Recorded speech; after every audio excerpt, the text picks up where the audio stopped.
Good morning. I am the Pharaoh's daughter. Did you notice that in the Bible I don't even have a name?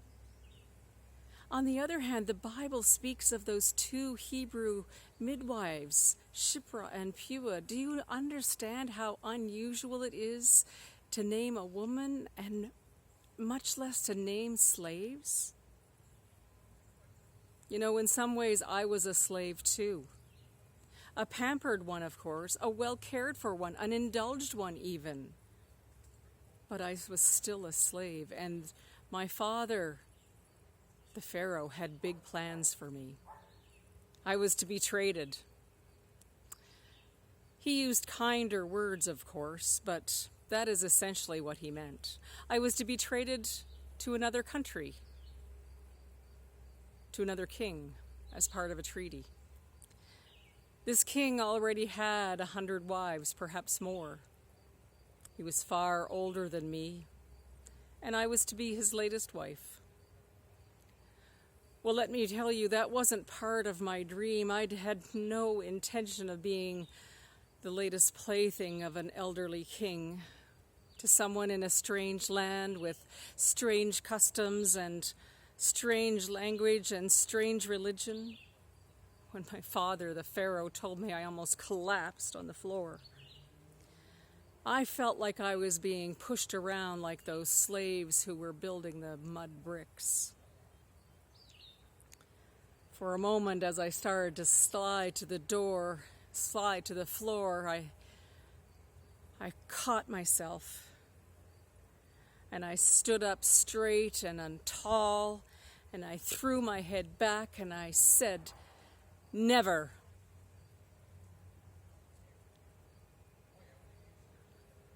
For a moment, I thought I might be thrown out to be with the slaves as well, but my mother stepped in and smoothed it over. Now, of course, she isn't named either, but I thanked her in the silence of my heart.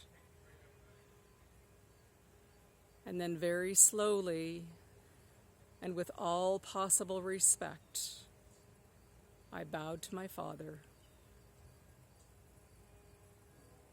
The ruler of all Egypt, the son of Ra, the chief god, and I slowly backed out of his presence while he looked upon me with disbelief.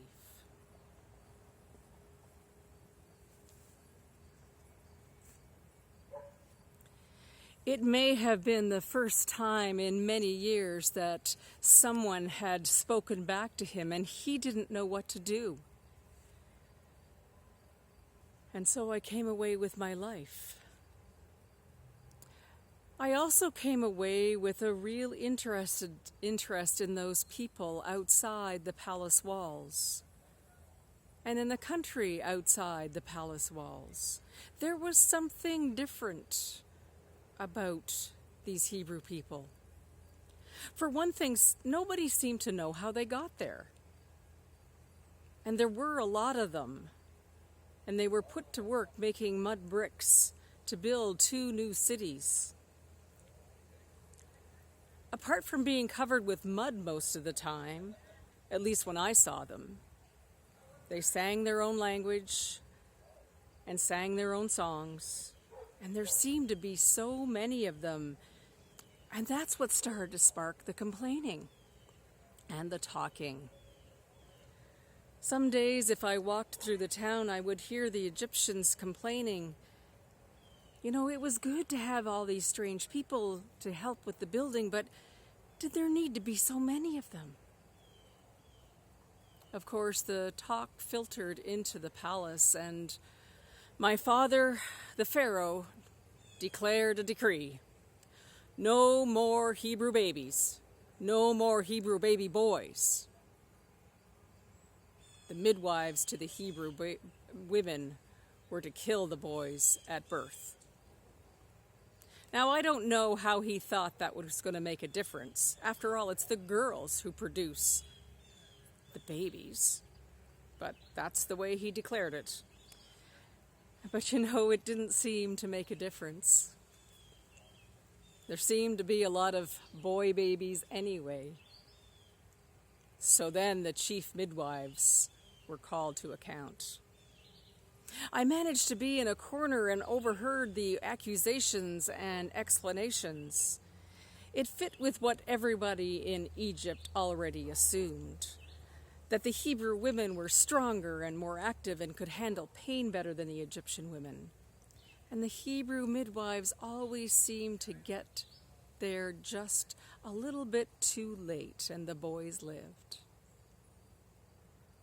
So the midwives said that there was nothing to do except note that there had been a boy born after all. That only made the rules harsher. And all this time, I put in time. Walking among the reeds, watching the Egyptian boys fishing, wondering whether I would ever have a real husband, wondering if I would ever hold my own child. Then one day I heard this strange little noise, and I went to look to see where it came from. And of course, naturally, my serving girls were with me. And we found a little covered boat. My girls pulled it in for me and opened it, and inside was a baby, carefully wrapped, just as I had been told the Hebrew people wrapped their babies. It was a boy. When he looked at me, I felt warm all over, but he started to fret. I didn't want him to make a loud noise in case some authorities came along and took him away. And the next thing I knew, there was a young girl bowing and then looking up at me.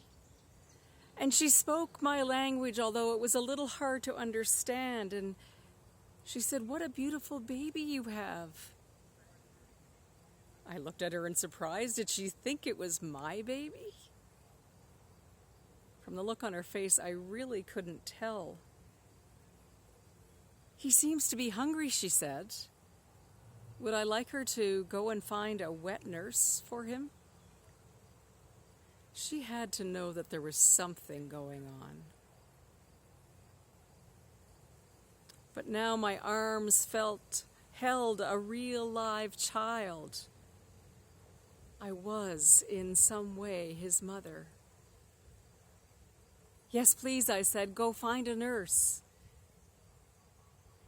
In a few short moments, there was another woman at her side, reaching for the baby and opening her gown to feed him. And so this child grew up as my son. And I cared for him as his mother.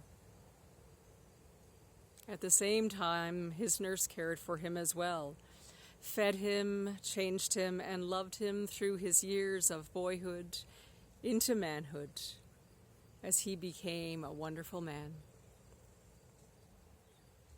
I called him Moses. Some thought that I misunderstood and it referred to water. It really means son. The son I thought I would never have. And except for Shiphrah and Puah, I would probably never have had a son. Without their courage and their readiness to stand up against the cruelty of my father, the Hebrew people would have suffered much more. Those midwives and I stood against the unjust, cruel law that my father decreed and found a way to preserve life in the midst of death. These midwives were amazing women of courage. Think of women of courage in your time. Zara Alvarez, a human rights activist, paralegal, and a member of the Negros Integrated Health Program. She was shot down in the streets of Bacolod City tonight, the 17th of August, by unidentified perpetrators. the latest victim of extrajudicial shootings of the fascist regime of President Rodrigo Duterte in the Philippines. She's a former political prisoner. While in prison, she wrote a public letter to her family, concluding with these words: "Still, one voice is a noise, but more voices is a voice of freedom. Soon we realize everybody are singing the song of the people, taking a stand to end political persecution and demanding justice to all victims of human rights violations. Time will come when no amount of fear can stop us in cultivating everybody's freedom." The founding members of Idle No More, Nina Wilson, Sylvia McAdam, Jessica Gordon, and Sheila McLean, who felt it was urgent to act on current and upcoming legislation that not only affects our First Nations people, but the rest of Canada's citizens, lands, and waters. These 4 women from Saskatchewan, both Indigenous and non-Indigenous, decided that they could no longer stay silent in the face of what is legislative attack on First Nations people in the lands and waters across the country. Together, they organized a teach-in event at Station 20 in Saskatoon, titled Idle No More. Little did they know what was being birthed. Elle Jones, poet, professor, and activist living in Halifax. Her work focuses on social justice issues such as feminism, prison abolition, anti-racism, and decolonization. Since 2016, she has co-hosted a radio show called Black Power Hour, an educational program which provides information on Black history and culture aimed at incarcerated people. These and so many others are demonstrations of women standing together against injustice and oppression. Shipra and Pua subverted Pharaoh's lawfully given instructions. I challenge his belief in a daughter's place in the family. Our actions enabled Moses, my adopted son, to live and to thrive, and to eventually become a leader among his people, the Hebrew people, the one who led them out of slavery in my home in Egypt. Just as there was slavery and oppression in your time, in my time, there is still slavery and oppression in your time. But it doesn't have to be that way. Be women of courage. Be men of courage. Say no. Stand up. Stand together. And may God bless you.